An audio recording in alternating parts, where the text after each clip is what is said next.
right, before we get this episode started, after you watch this, if you enjoy it, please remember to subscribe, like, comment, and share. I really appreciate you taking the time to watch this video and my channel. A big thank you to you for that. Now, here's this week's episode.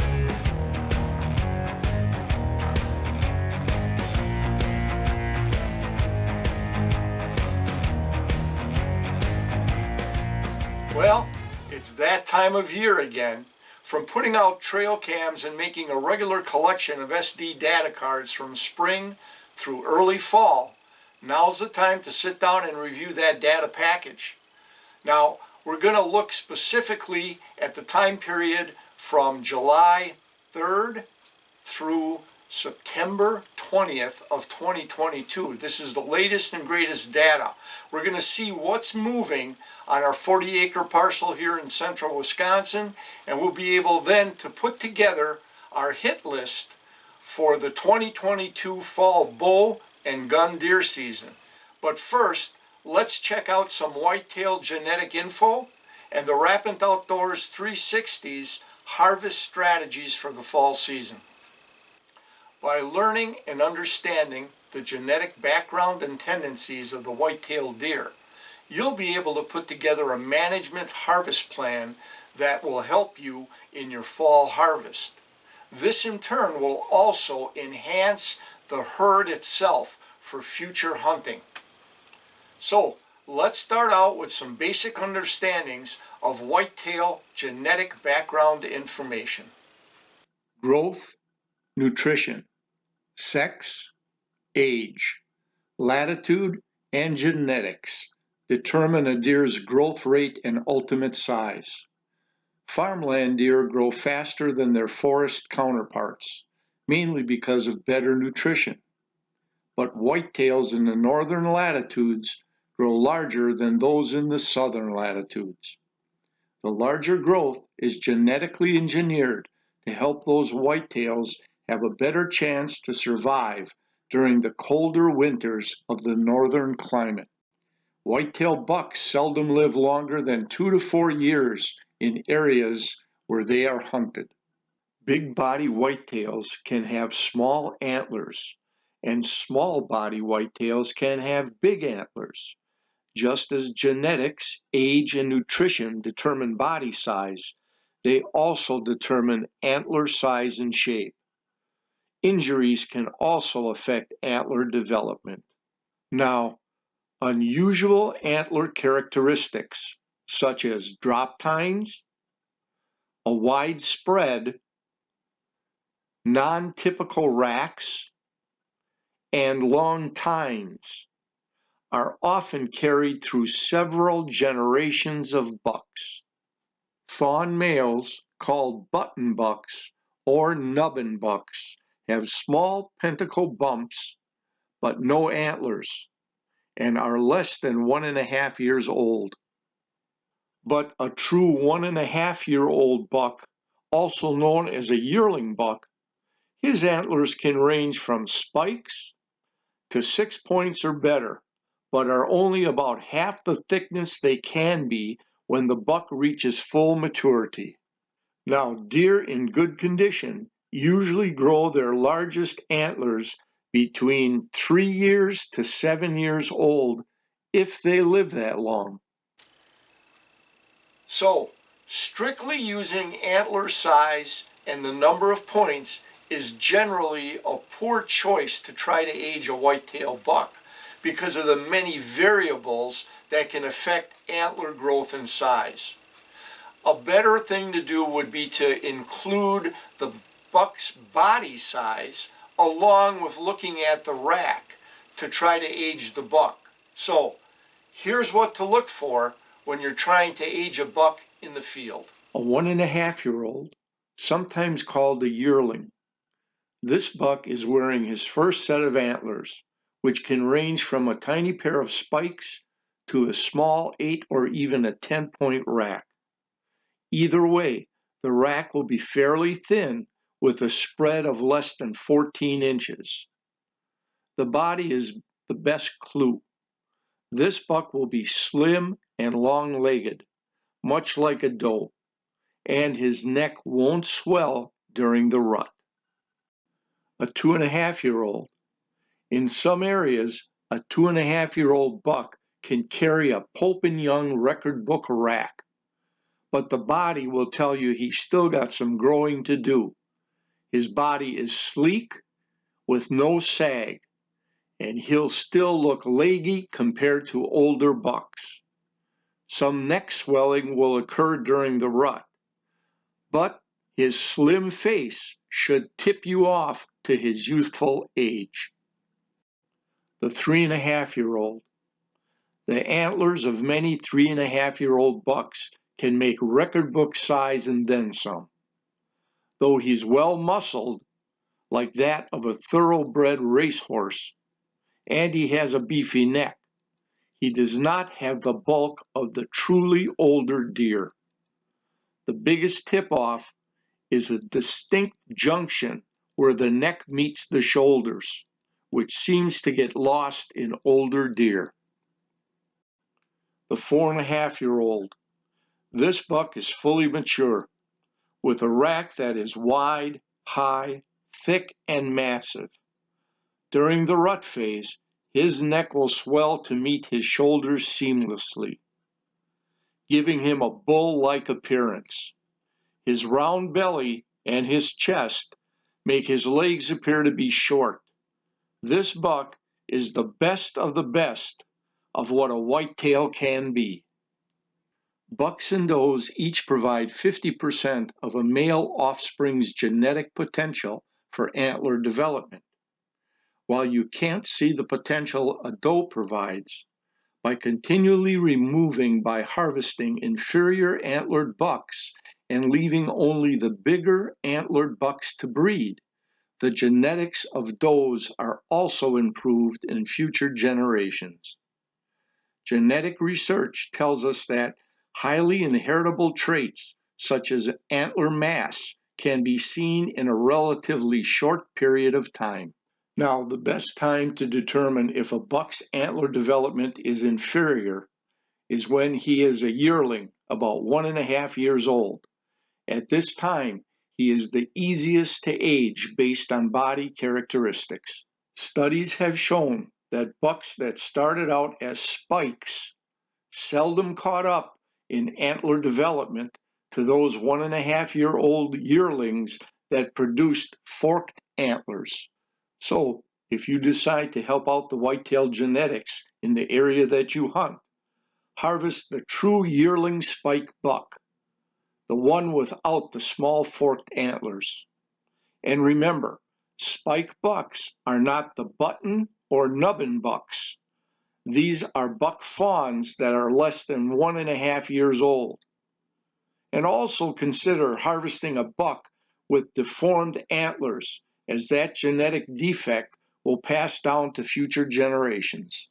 All white-tailed deer, males and females, are able to breed once they reach 1.5 years old. But within the male society of whitetails, being capable of breeding doesn't mean all 1.5-year-old bucks actually get the opportunity to breed. Bucks that occupy higher positions in the hierarchy limit most of these young bucks from mating with does.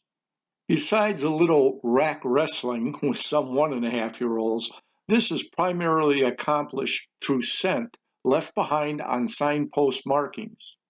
The wide variety of odors adult bucks deposit at scrapes, rubs,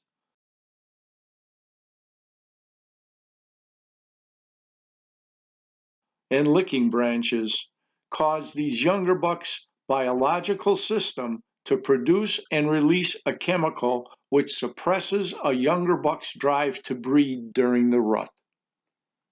By the time these bucks reach the next rutting season and become those 2 to 3-year-olds, they will have developed into stronger, larger males, better equipped to participate in the rigors of the rutting season.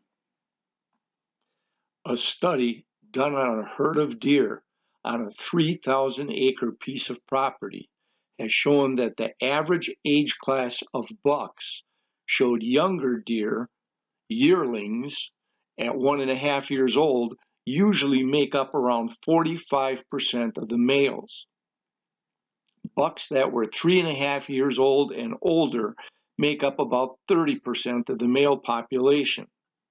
So I guess the question is, which bucks do the most of the breeding?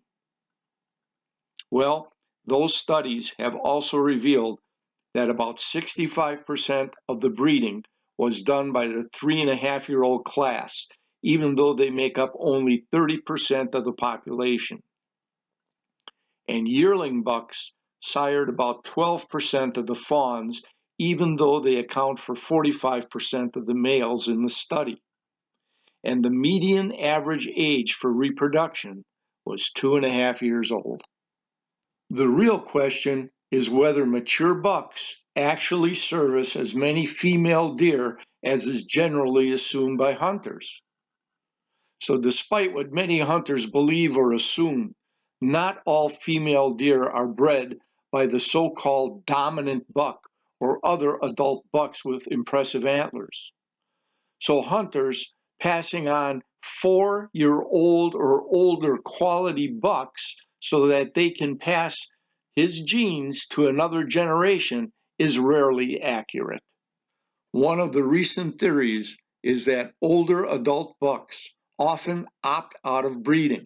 The belief is that when older mature bucks in the 4.5-year plus age group try to breed, they are severely beaten up by more fit and aggressive younger bucks. So some of these older bucks avoid breeding confrontations with the more fit 2 to 3-year-olds, but they remain in the area waiting for a breeding opportunity that won't include a confrontation with another buck. These older bucks survive the breeding season in reasonably good physical condition and have a shorter period of recovery time from injuries and weight loss. This in turn means they are better prepared to survive the upcoming winter season. It should be obvious now that buck breeding activity within any given herd is arbitrary and haphazard. Now, nothing about the whitetail is ever written in stone. New studies and research will reveal new insights into the whitetail deer's world. But currently, experts agree that not all big-bodied, large-antlered deer breed the majority of does. So to pass on that trophy class buck just to keep his genes in the pool for future generations just might not be your best idea, but the harvest option may be your best choice. All right, next we'll take a look at my data mining statistics. Now, some of you viewers have seen my detailed data mining on previous seasons' videos, and you know how detailed and meticulous I get in using my trail cam SD card pictures and videos to track and learn the whitetail tendencies.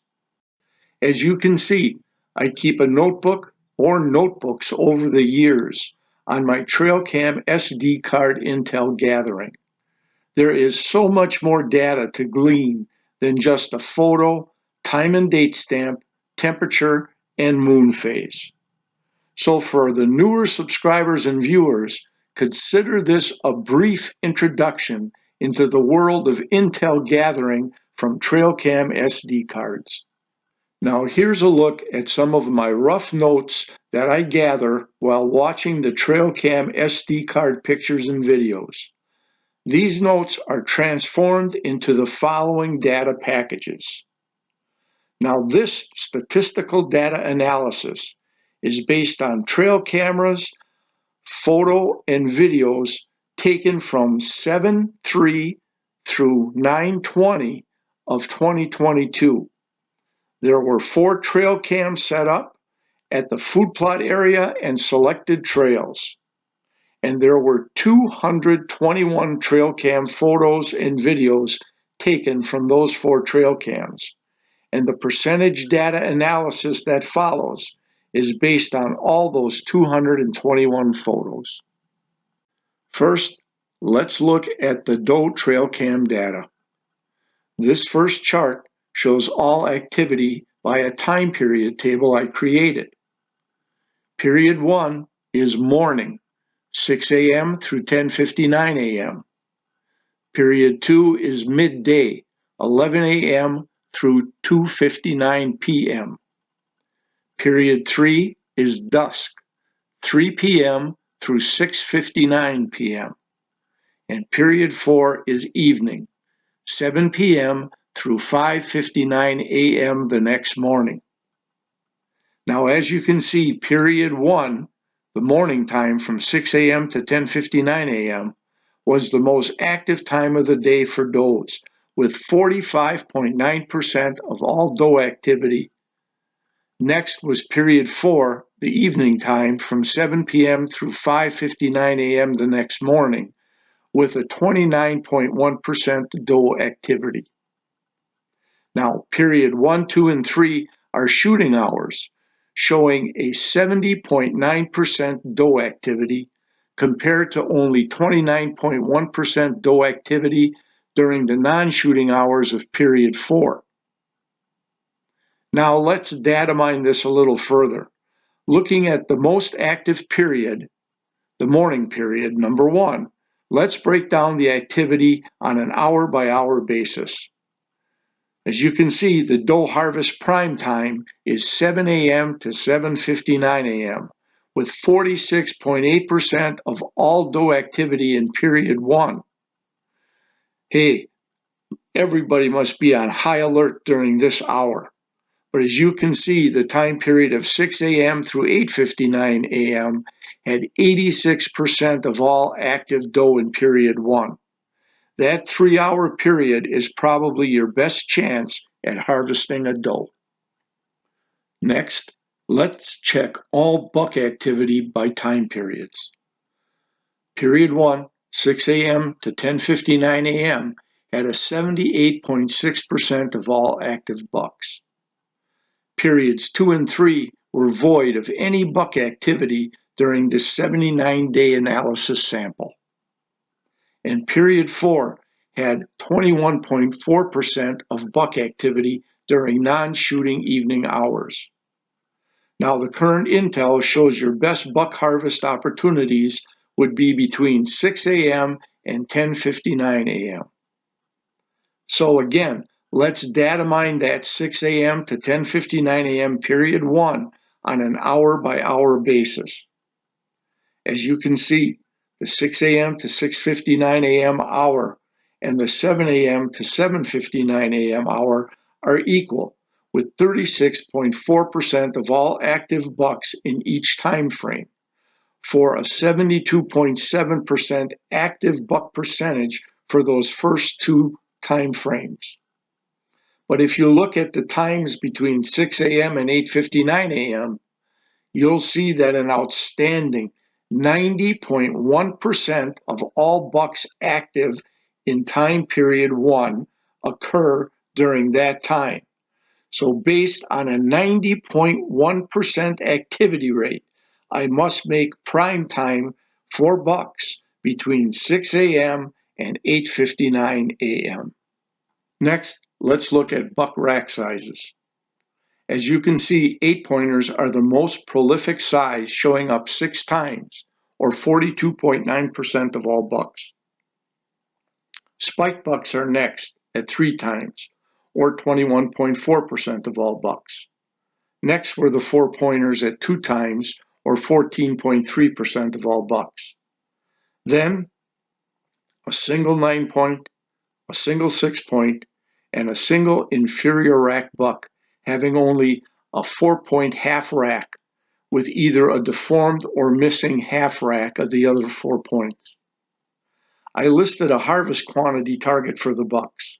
With 8 to 10 hunters for this fall's bow and gun deer season, the target quota based on the 7-3 through 9-20 data will be 4 to 6 bucks.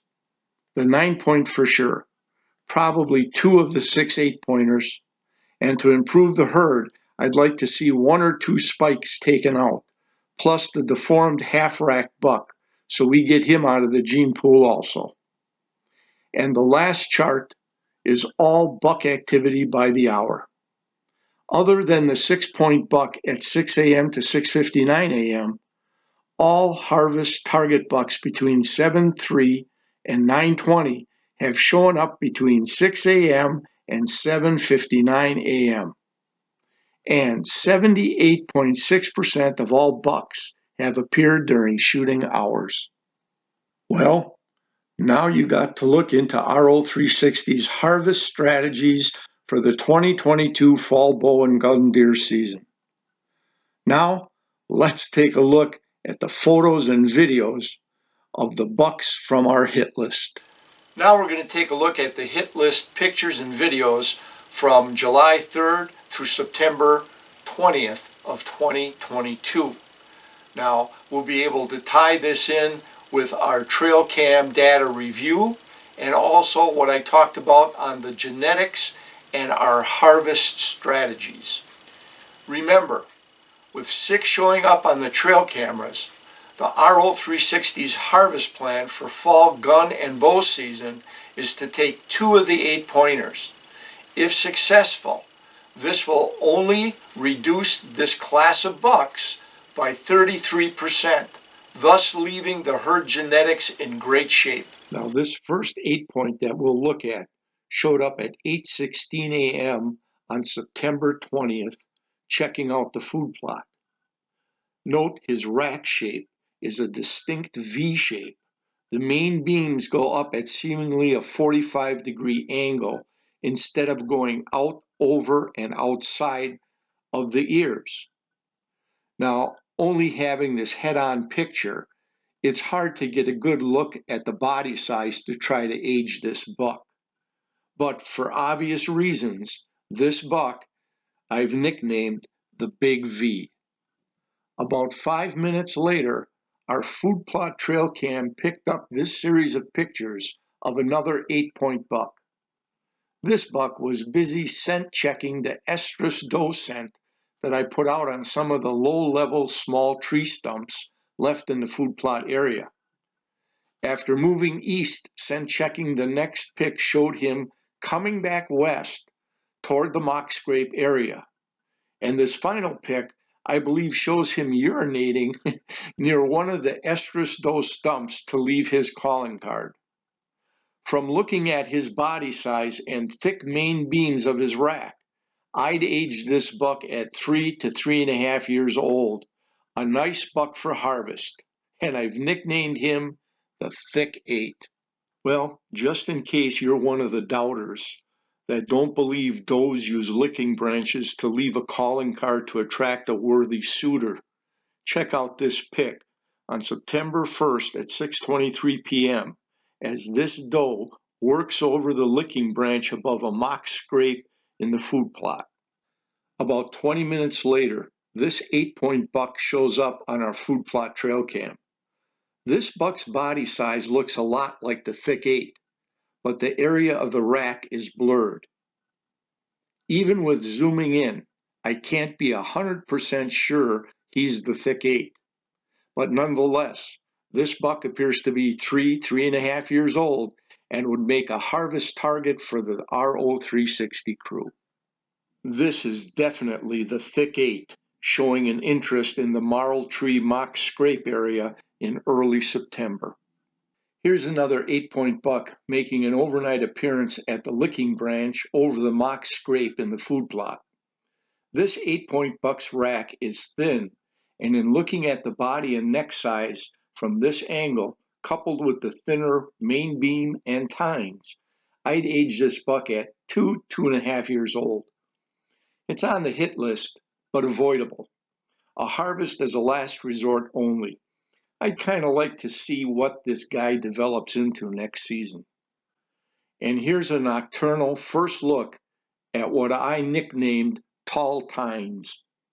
Another one of the 6 8-pointers showing up in the food plot near the marl tree mock scrape and licking branch. Now here's a video of Tall Tines back on August 11th. He's west of the food plot on a trail area near my turkey blind. After a scent check of the ground, he moves northwest to work over a licking branch on this trail.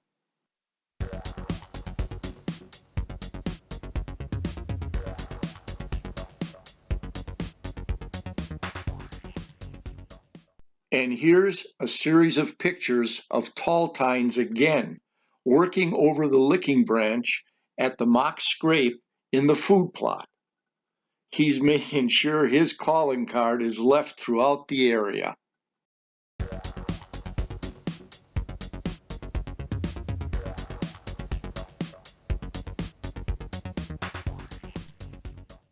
And finally, here's tall tines on September 10th.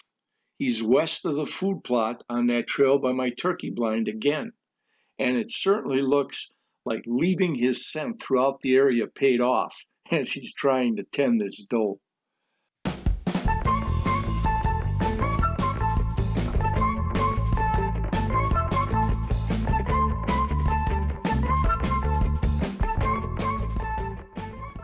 Oh, I almost forgot. Tall tines had a slight nocturnal run-in with what looks like a smaller racked 8-point. He's antler wrestling in the food plot area, and after a short break, well, they get back at it.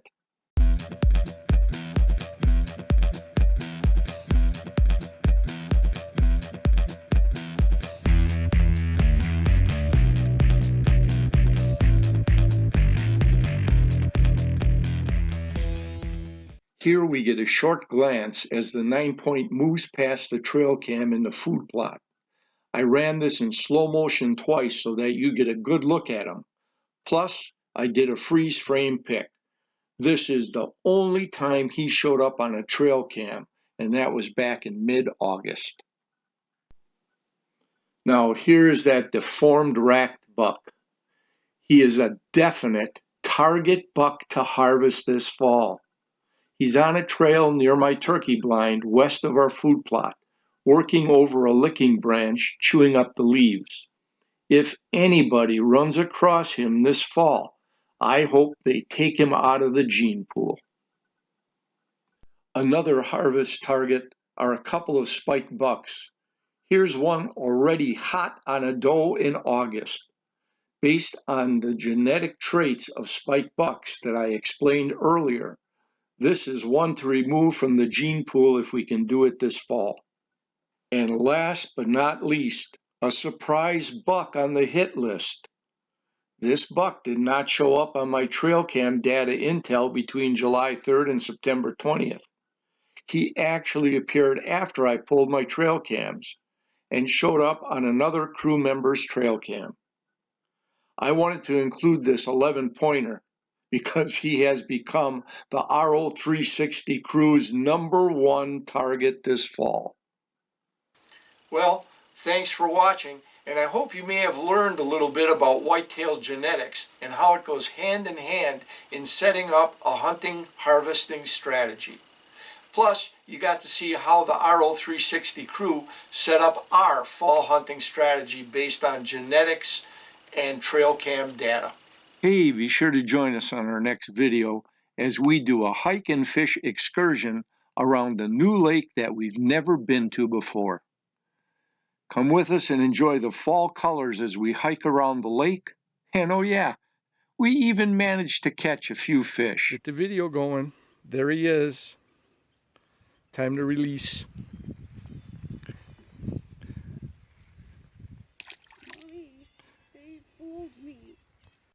Thanks for watching, and we'll catch you on the next video. Feel free to comment below, or if you don't want to comment in the public eye, we can also be reached at rapantoutdoors360@gmail.com. Now, if you know somebody you think might enjoy this video series, please feel free to go ahead and share this video or this link with your friend. And as always, whether you fish or hunt, remember, practice CCR. Catch, conserve, replenish. Make sure that that resource is available for future generations. See you next time, guys.